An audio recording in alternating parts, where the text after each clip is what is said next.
As to what follows, all praise and thanks belongs to Allah subhanahu wa ta'ala. May the peace and blessing of Allah be upon His servant and final messenger Muhammad sallallahu alayhi wa sallam. My brothers and sisters in Islam, today is the first Friday of the school holidays. And I was thinking, what is an appropriate topic to discuss with everyone, the young and the old? What is something that is relevant for all of us? For I concluded in a few minutes that the topic that we are in most need of to hear about is to learn about Allah subhanahu wa ta'ala, is to know who Allah subhanahu wa ta'ala is and what relationship are we supposed to have with Allah subhanahu wa ta'ala. My brothers and sisters in Islam, this is the greatest topic and the greatest knowledge on earth. And the greatest topic and the greatest knowledge in the heavens is the knowledge of Allah subhanahu wa ta'ala. Who is Allah subhanahu wa ta'ala? What relationship are we supposed to have with Allah subhanahu wa ta'ala? This is the greatest knowledge on earth. The young is supposed to know about it, and the old is supposed to know about it. The poor and the rich are supposed to know. The man and the woman, everyone is supposed to know who Allah subhanahu wa ta'ala is. My brothers and sisters in Islam, this topic of who Allah Azza wa Jal is a topic that requires struggle and effort and sacrifice just to learn something about Allah subhanahu wa ta'ala. But if Allah Azza wa Jal was to give you something, if Allah Azza wa Jal was to give you some knowledge about who He is subhanahu wa ta'ala, you will find ultimate peace and contentment and tranquility in your heart, in your soul and in your mind.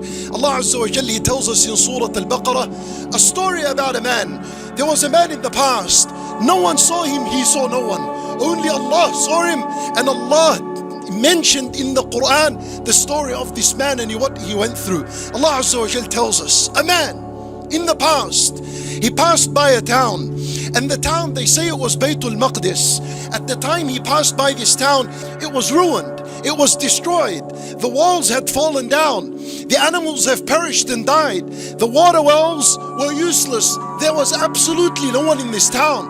It was dead, a dead town, a ghost town. This man, he was on his donkey, and he had his food and he had his water with him.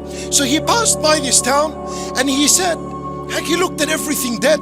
He asked the question, how is Allah going to revive this town after he has died? How is Allah going to bring life to this town? Where would the water come out from? How would the trees grow? How would the crops grow? Where would life form in this town? Immediately, right then and there, Allah Azza wa Jal wants to teach this man something. He's on his donkey, he fell off, he died. Allah caused death upon him. He died, his food fell off, and his donkey died as well.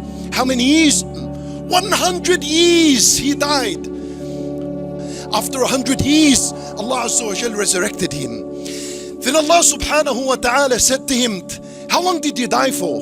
How long? He answered, he said, I think in my estimation, in my calculation, I probably was dead for half a day or one day. 100 years, look how time passes.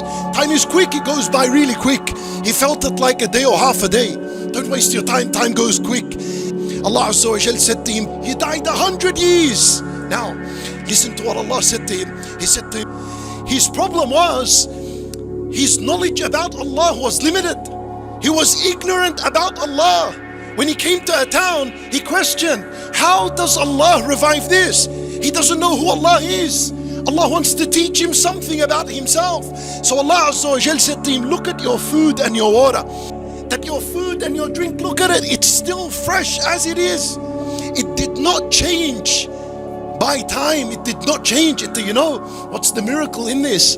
That food is the quickest thing on earth that rots. You put a salad on the table now, come after 12 hours, it's gone, it's finished, you cannot eat it anymore. You put a fruit and open it up, 24 hours, less than that, it's rotten, no one eats it. The quickest thing on earth that rots, it's food. Allah Azza wa Jal preserved his food.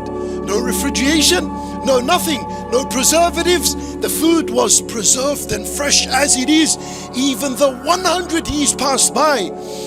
Allah Azza wa Jal, He said to him, wasn't he on a donkey? The donkey had died. The donkey had been eaten by the earth. Nothing is left of the donkey, only a bit of pieces of bones, and they were scattered all over the place. For he saw his donkey. All of a sudden, this miraculous sight occurs and happens right before his eyes.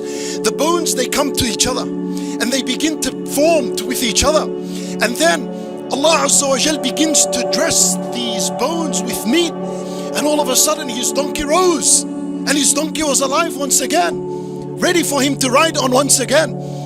By the end of all this man, he reached a conclusion. Finally, his conclusion was, now I know and I'm certain that Allah is capable over all things. My brothers and sisters in Islam, this is something you and I always say. Allahu ala kulli shay'in qadir. This man, he deserved to die 100 years to learn something about Allah.